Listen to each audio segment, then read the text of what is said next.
Hey everyone, it's Pixelade here, and welcome back to the channel, or welcome if you're new. Today we're diving into a review of the Sims Legacy Bundle, which includes the Sims Legacy Collection and the Sims 2 Legacy Collection. These were released yesterday, but I wanted to take some time to play and also dive into the release notes and see if I encountered any issues. Please keep in mind this is not a full review of the games and packs themselves, but rather a breakdown of how well they've been re-released for modern PCs and hardware. The Sims and the Sims 2 Legacy Collections are available for PC via Steam, Epic Games, and the EA app. The Sims Legacy Collection is priced at $19.99, the Sims 2 Legacy Collection at $29.99, or you can grab both together as the Sims 25th Birthday Bundle for $39.99. Unfortunately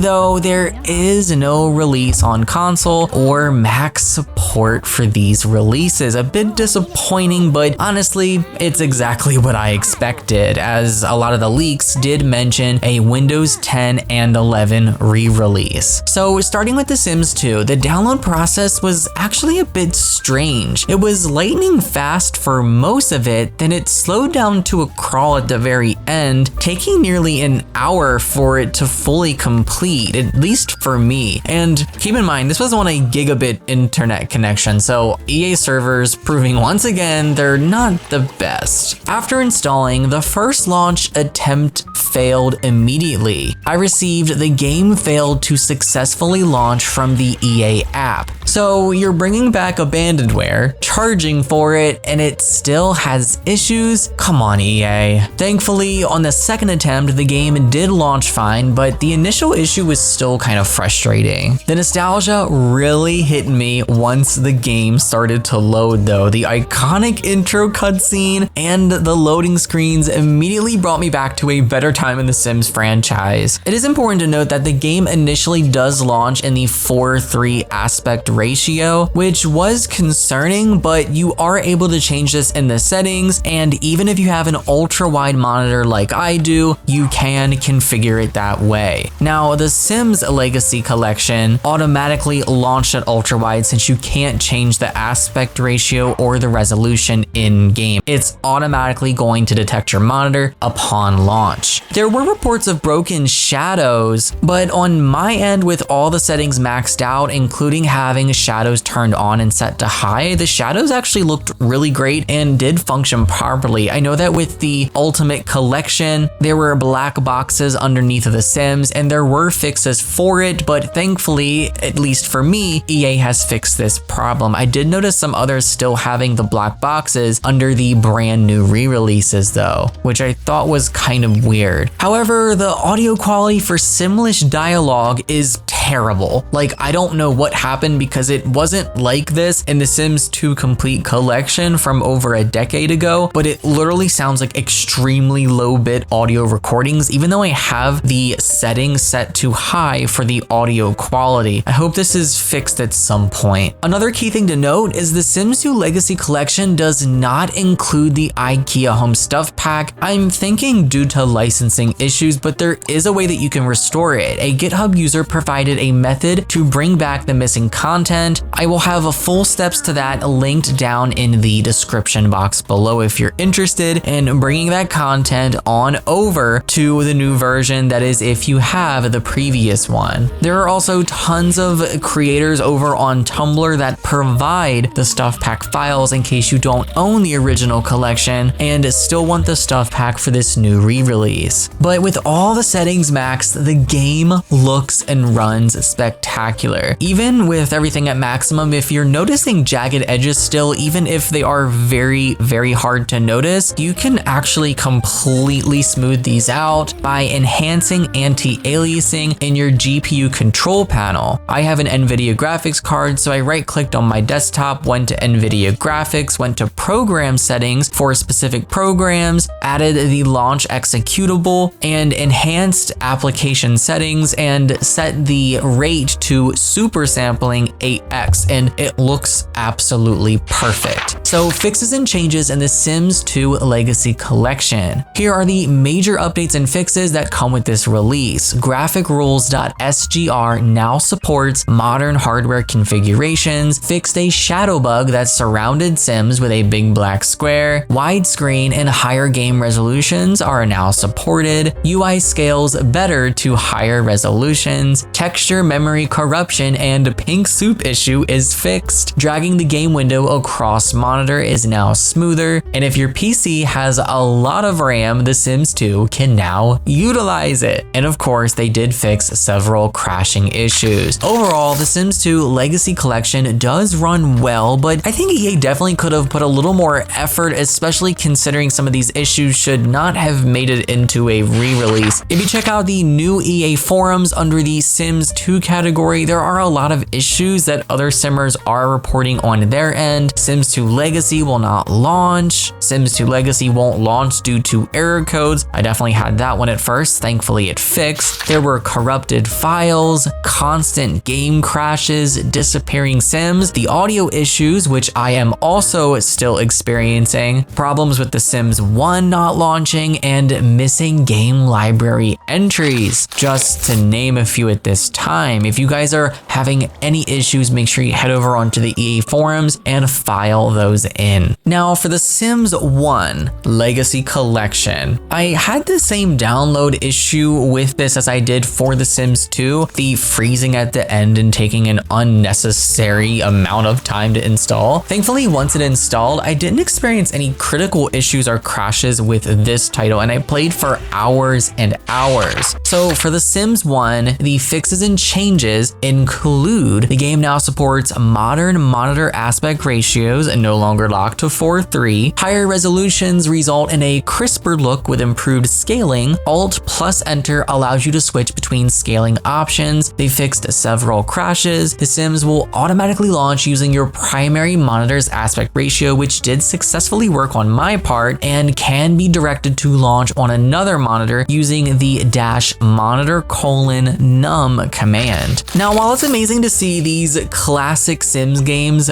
back on the store to purchase, I just feel like EA's efforts here were sort of half-baked. The fact that launch issues and missing content are still present shows you they didn't go the extra mile to perfect these re-releases, but at the end of the day, if you want an official and easy way to play The Sims 1 and The Sims 2 on modern hardware, I definitely think these collections are the way to go. Now, if you do have the original Ultimate Collection from over a decade ago, you were lucky enough to claim it, you know how to patch it, get it working, get it in the right aspect ratio and a resolution for your monitor, and didn't have any issues with that, I would personally just stick to that. Don't even ditch out the money for this. But if you never claimed it or you couldn't get things to work properly, then I definitely think it's worth picking up, but you should really only pick up the bundle because you also get 2 Sims 4 kits with it, and you get The Sims 1 and The Sims 2, and it's only an extra $10. So it's actually not a bad deal. You guys will have to let me know what you think below. Have you picked up the Legacy bundle? And let me know about your experiences with it in the comments below. So that's gonna be it for today's video. I wanna thank you guys so much for clicking and watching. Until next time, take care and happy life simming, guys.